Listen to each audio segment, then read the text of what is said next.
welcome back to another 3 a.m. production video. This is my attempt at a visual podcast where we talk about animation and comic books, all while I draw along to some of your favorite characters, or maybe even characters that you've never even heard of. I thought this week we could keep things hush, and we'll talk about Dr. Thomas Eliot, aka Hush.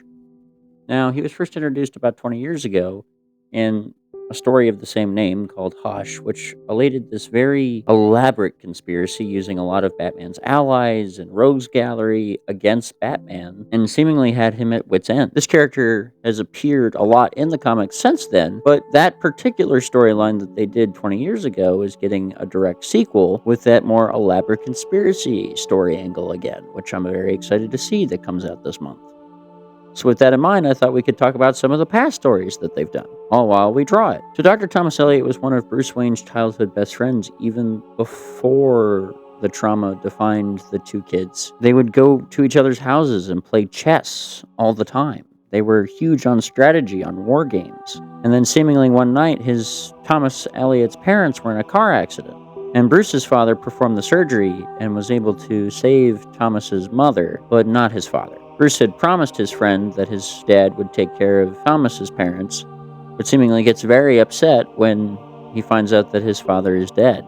The two start drifting apart, and then Bruce suffers his own tragedy, losing both of his parents. This started him down the path of Batman. When Thomas Eliot grew up, he decided to become a surgeon, just like Thomas Wayne.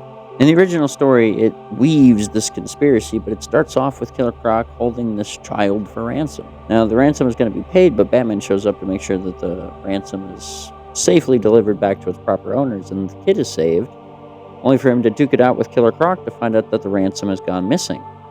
Now, that ransom has been taken by Catwoman, who is under the control of Poison Ivy. But in the chase, Batman gets cut down from his grappling hook and he falls into Crime Alley, where he's seemingly about to die. Adding to the metaphor of that was the birthplace of Batman might now also be where he dies. He's saved from some crooks by Huntress, who puts him back in the Batmobile, which speds him back towards the Batcave, for Alfred to try to perform whatever help he can perform, but this is a little bit above his pay grade. Bruce uses Morse code, since he can't really respond to anything else, to type out Thomas Eliot.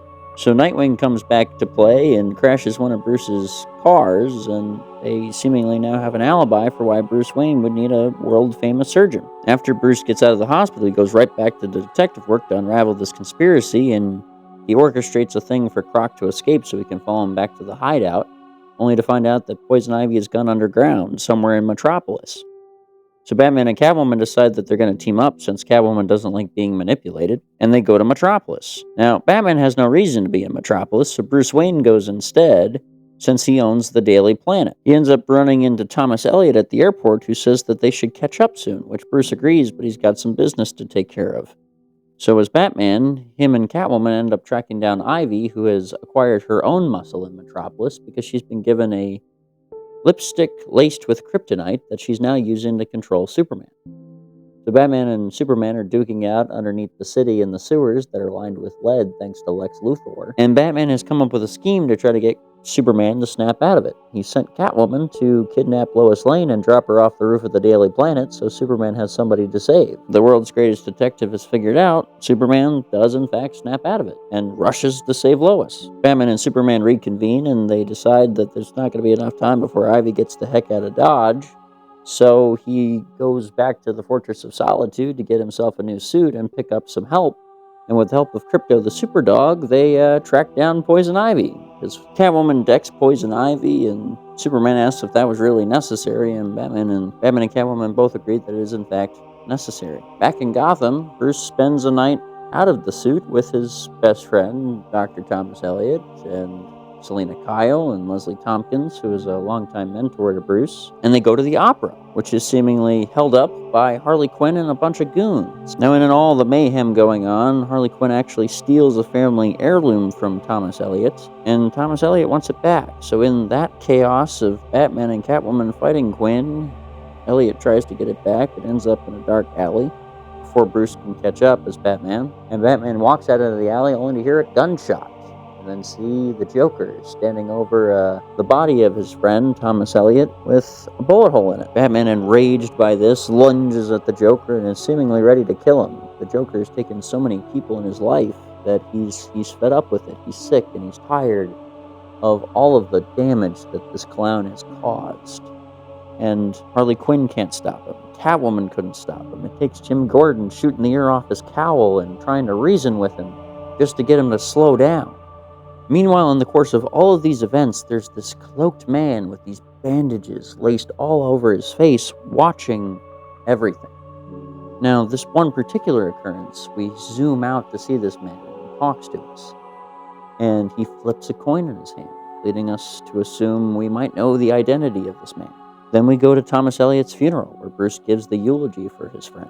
But the time for sorrow is very short for Batman, because Batman needs to solve this mystery before anybody else gets hurt. So he's bouncing ideas off Nightwing, trying to get his advice on things, but Nightwing's also giving him love advice about Catwoman, when the two get a call about the Riddler robbing a bank.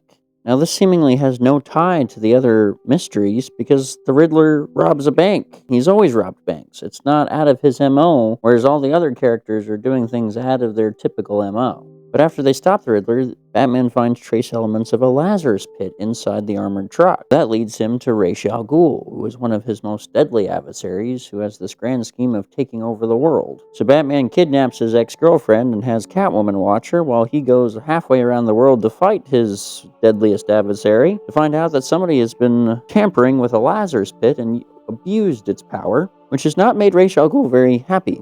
If you don't know what a Lazarus pit is, basically it's a restorative enzyme that Ra's al Ghul uses to live forever. But it also makes him insane. Since this lead hasn't panned out, we go back to the Batcave, and Batman and Catwoman are chatting since he has now revealed his identity to Catwoman and has taken her into the folds, if you will, what their next steps are.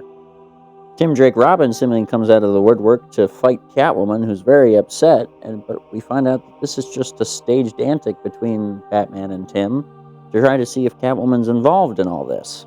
Batman and Robin follow Catwoman to a graveyard in which she's fighting Huntress, and the Scarecrow's involved because the Scarecrow is drugged Huntress, only for our cloaked, bandaged figure to take out Tim Drake and hold him hostage while he confronts Batman. Now, this figure is seemingly revealed to be Jason Todd, the second Robin, all grown up, who has been restored from death, once killed by the Joker in one of Batman's greatest failures.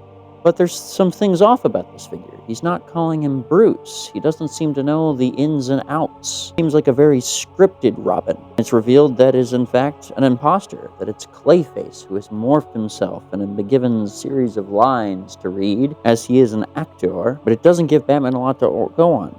So he meets up with Barbara Gordon, who at this time is Oracle, doing a lot of research and trying to figure out this mystery as much as anybody else. And they find out that Bruce was laced with subliminal messaging just to get Thomas Elliot to be his doctor, which means only one man could have done that, one of his former allies. He's been betrayed.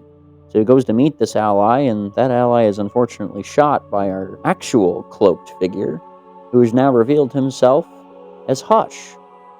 And it's revealed to be Dr. Thomas Elliot. So they fight it out, and he's presumed dead, but we know he's not dead because he comes back later to get revenge on Bruce Wayne and actually kidnaps Catwoman and takes her heart out and hooks her up to a bunch of machines that are keeping her alive for only so long until Batman can find her heart. All because he's trying to get revenge on Bruce because he's a psychopath and actually was the one who was responsible for his parents' car accident. He's upset that Bruce inherited everything while he had to wait to inherit everything. The jealousy had reared its ugly head. That jealousy even goes so far as to him reconstructing his face to look like Bruce Wayne and becoming an imposter of Bruce Wayne for a time. They even used that story in the Arkham franchise, where it's called the Identity Thief mission, where you have to track down a series of crimes where the killer has seemingly removed these parts of faces from people, and it's been reconstructed to look like Bruce Wayne. Now, the fun thing about the Arkham games is Hush, Thomas Elliot, is also voiced by Kevin Conroy, who is also playing Batman and Bruce Wayne, so he gets to be his own best friend. I want to thank you all for joining me. I hope you guys had fun listening to this little deep dive, if somebody likes to keep it on the down low. If you're new to the channel, welcome. Hope you enjoyed it. If you're one of my subscribers, I appreciate you, and thank you for coming back.